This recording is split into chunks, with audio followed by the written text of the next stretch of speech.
Сіздер білесіздер ма, сосудтарыңызды 2 минут ішінде қалай тексеруге болатын? Соны көрсетем, соңына дейін қараңыздар.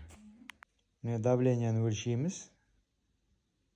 Мінекей 142-де 87 болды. Үстіндегісі 142-ні есте сақтап қаламыз. Сосын мінекей аяқты осылай қоямыз да, мынау передний большеберцовый сүйек дейді, осыны алдыңғы сүйек. Соның қасына қоямыз.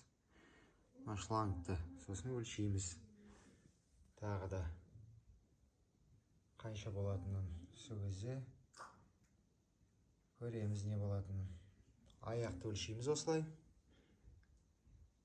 Көрдіңіздер ғой. 185-те 129, 185-ті есте сақтап қаламыз. Бірінші мынау 185-ті жазамыз, аяқты өлшегенді. Сосын оны бөлеміз, мынаны бөлу деген бөлеміз 142-ге қолды өлшегенде.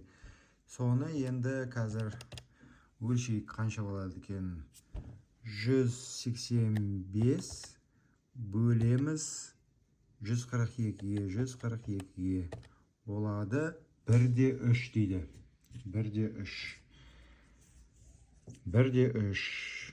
1/3. Енді нормасын қарасаңыздар, нормасы 1-ден бастап 1-ден 4-ке дейін. Егер осының екеуі показанияның ортасына түсіп тұрсаңдар, сіздердің сосудтарыңыз жақсы.